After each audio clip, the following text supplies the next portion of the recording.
Good morning, everyone, and thank you for joining me. So, guys, it's the 6th of May. I can't believe where this time's going. So, just quickly, guys, before I start, I know some of you are struggling with the sound quality on here. I played this back on Sarah's phone and it sounded fine. So if I can't fix the problem here, on my computer, what I'll do is I'll go, as soon as the shop's open, I'll go and get a new microphone and then I'll try it with a new microphone and hopefully that'll clear up any problems. Equally, guys, if you're getting no problem with the sound at all, can you please put in the comments just, I don't know, like one or something, if you're not getting any problems with the sound, because I don't know if it's this system or whether it's your own device. I don't know, but I know quite a few people are struggling with the sound.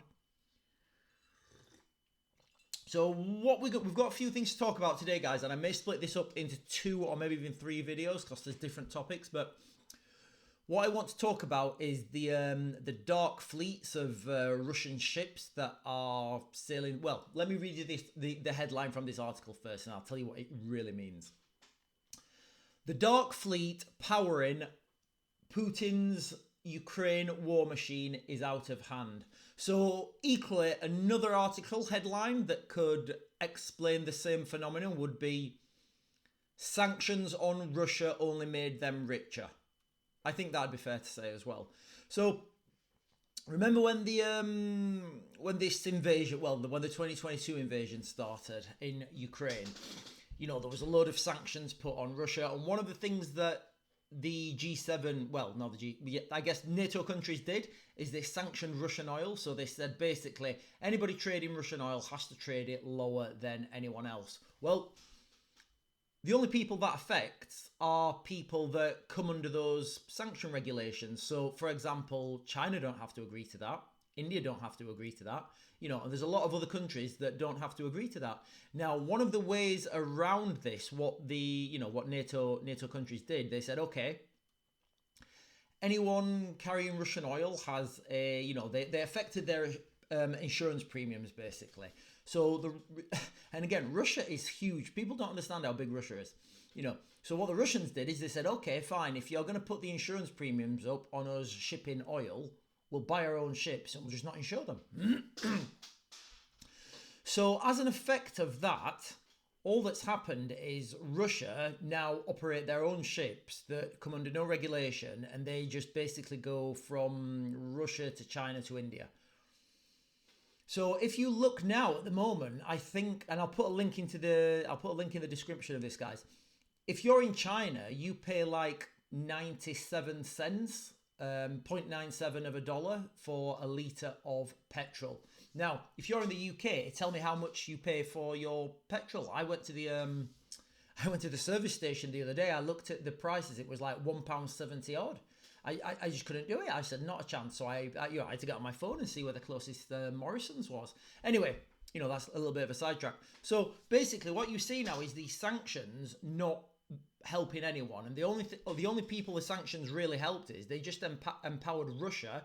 They empowered the BRICS nations to grow their economy, to grow their fuel. What that does, everything comes from fuel, everything comes from energy, and everything comes from essentially diesel. I get it. People say they need electricity, but right, think of your logistics in your country, wherever you are in the world.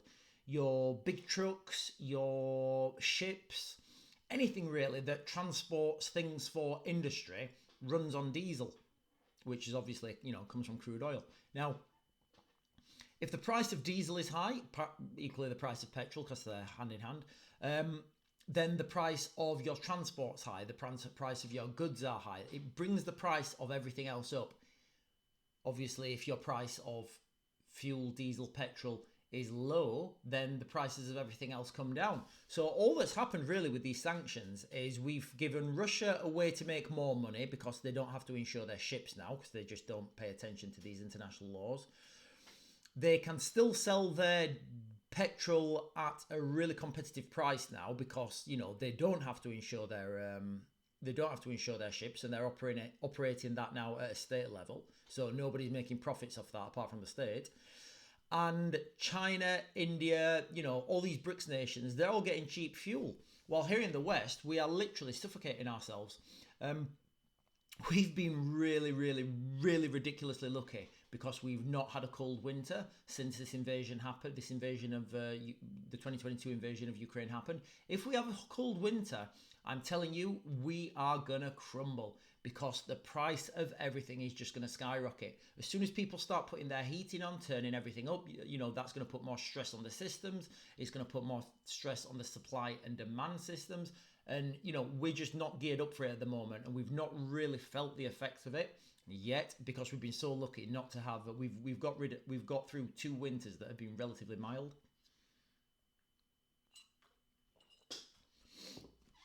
So that's really what's happening with these dark fleets.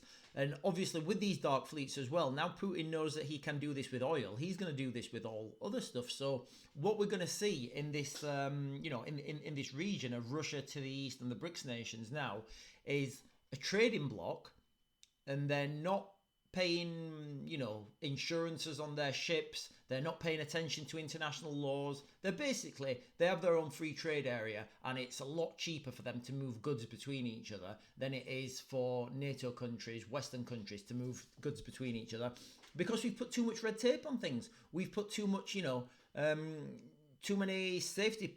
I say too many. We've put lots of safety procedures, lots of safety precautions, lots of insurance stipulations on these shipping routes, and basically people are making a lot of money from bureaucracy.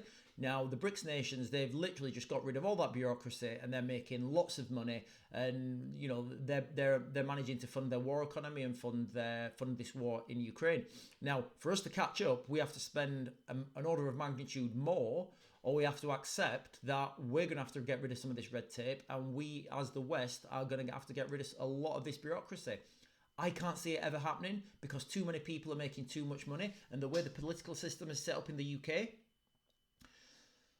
for example, politicians, and I don't know, you can name your pick, but they will all have sponsorship off someone. They will all have donations off someone. And once you get those donations off someone, they will want something in return. They're not donating for free. That's not how it works. So, I don't know. Say, and I'm not going to name anyone, but say politician X is sponsored by a large shipping company, a large shipping insurance company.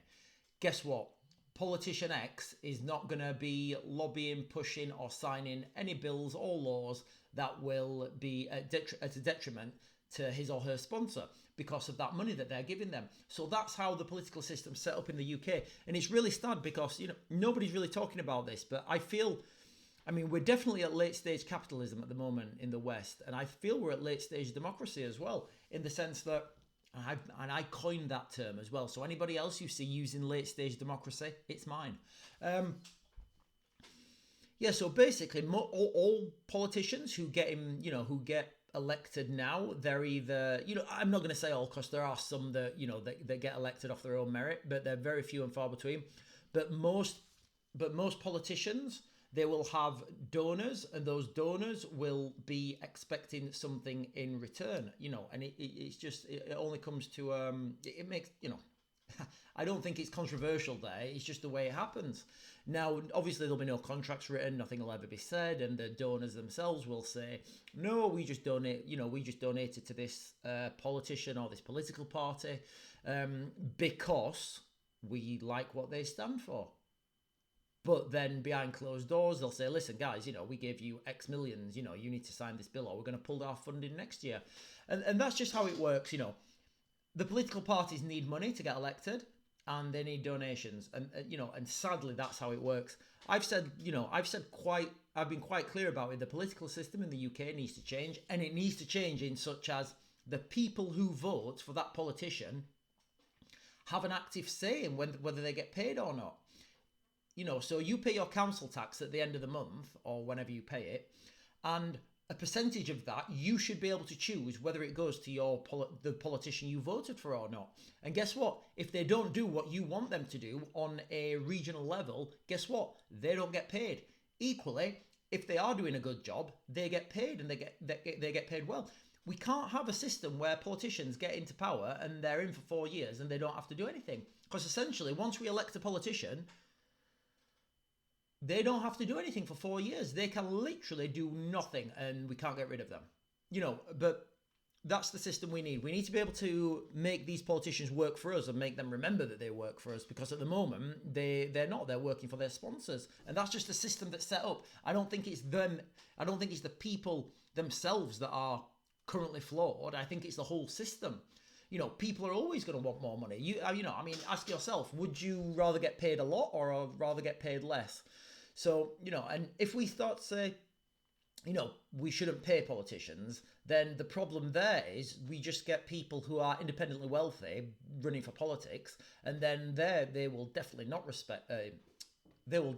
represent the people who voted for them.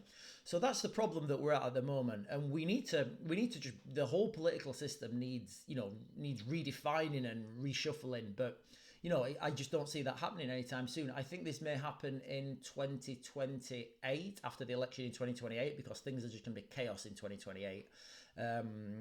I should probably do a separate video about that. Anyway, guys, I'm waffling on. I'm talking about the Dark Fleet in Russia. So that's what's happening with the Dark Fleet in Russia. Basically, all these sanctions did is they empowered Putin to start his own shipping fleets, and now they're making a load of money. The fuel price in China is 0.97 cents dollars, and in the UK it's like, if you go to a good petrol station, you're looking at like £1.50. So in dollars that'd be like, I don't know, $1.70. So we're like 70% higher than the price in China for fuel.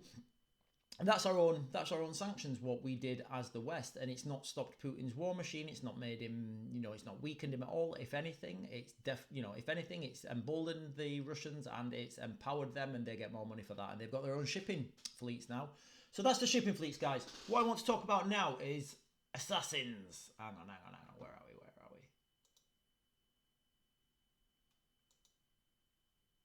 Right. So, couple of days ago I did a video on Russian assassins operating in Europe. Now there's an article that came out yesterday. No, that's not it. There it is. Yeah, so there's an article that came out, I think yesterday, and it's talking about now that foreign governments are paying crime gangs to commit, these assassinations. Now, I said this like a couple of videos ago. I mentioned this, and I looked at the Russian Moscow attack, and I said, okay, if you're a foreign government now, are you gonna? And again, people need to get rid of these images of assassins roaming around countries that are like, I don't know, James Bond in three-piece suits with Aston Martins and expensive watches and a huge bankroll. It just doesn't happen. Well, I can't see it happening like that. Of course, I don't know. But what I would say is you need to look at efficiency, cost, and return. So like anything. So how long would it take to train someone up to be like, I don't know, Jason Bourne or something? It's going to take a long time. It's going to take a lot of money. It's going to take a lot of funding. And once you've trained that person up, you're not going to want to risk them. You're not. Only under like ridiculously high risk, high value situations. So look at the now bear that in mind, the cost and the time. So if yesterday my video I was talking about you can't just throw money at soldiers and expect them to be there. You need to grow them naturally.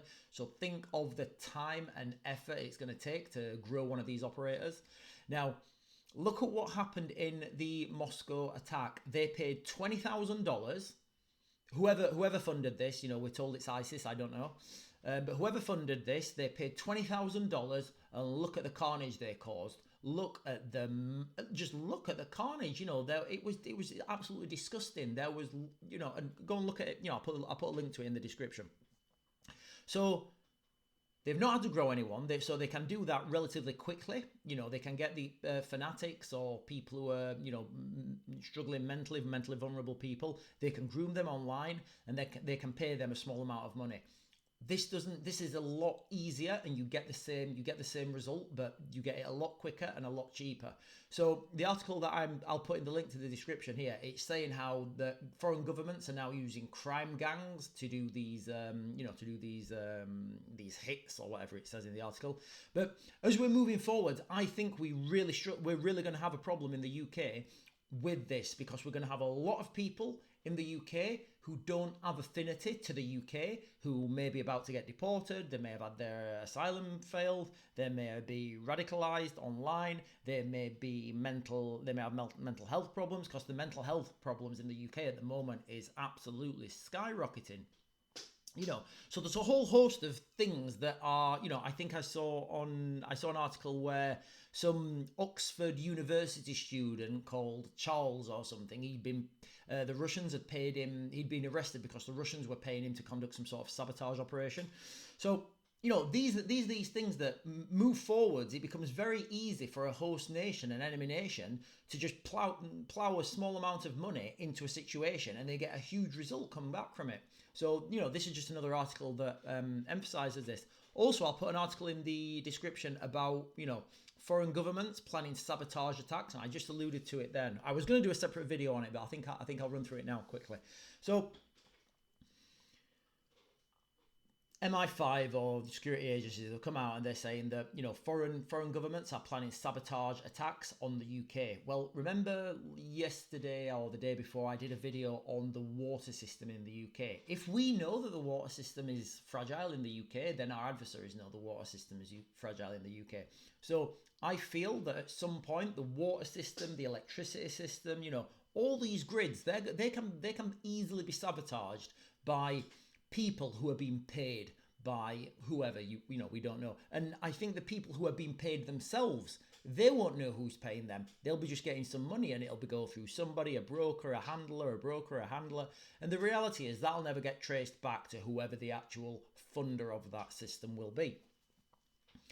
So look around the country. Are our electricity substations, are they well protected? Are our water plants protected? Are our transport infrastructure, by transport I mean rail mainly, all these things are soft targets and they're easily sabotageable, if that's a word. I think it should be if it's not.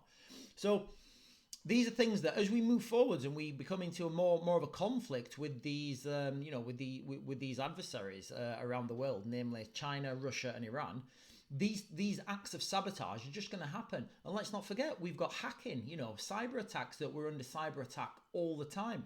There's the North Sea cables that link the UK to America.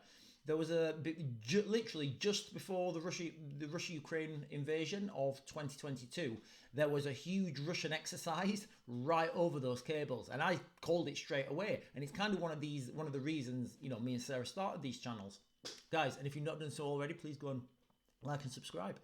There was a huge Russian exercise over those cables, and I just said straight away. Sarah said, "Oh my God, look, there's Russians here." I said, "Where?" "Off the coast of Ireland." I said, "They'll be tampering with the North Sea cables." She said, "What's the North Sea cables?" I said, "Oh, that's internet cables that are laid under the North Sea, Atlantic, sorry." And Sarah didn't have any idea, and I just told her straight away what they were doing. Now it'll probably come out when those cables go down about this exercise, and in time, people will go look back to it. But all these things are there for people to see, and we can see them. It's just people don't connect these dots, and I connect these dots. Sometimes I'm right, and sometimes I'm wrong, but I'm right more than I'm wrong. And that's it, guys. I was going to talk about also, but I'm just conscious I'm coming up to the 20-minute mark. I was going to talk about Russian turtle tanks. Now, I think I'll do a separate video on that, and I'll couple that into the advancement of drones, because those two things kind of go hand in hand. How the Russians are developing their systems to counter the Ukrainian systems, which are essentially NATO systems, and then the Ukrainians, which are essentially sponsored by NATO, are then trying to counter those systems. I just thought it was really interesting, these turtle tanks that are now coming to be seen in the east of Ukraine, and how they're and what effect they're having. But I think I'll do a separate video of that, guys. I'll do the development of drones, the evolution of drones in Ukraine, and what's the next stage of, I'll do the next stage of drone warfare. And again, what I'm telling you now in these videos, NATO, UK colonels, they will come to this conclusion in like 5 or 10 years, because that's just the way the system is. Guys, it's been almost 20 minutes, and thank you for joining me. I'll see you again later. We'll talk about turtle tanks and drones.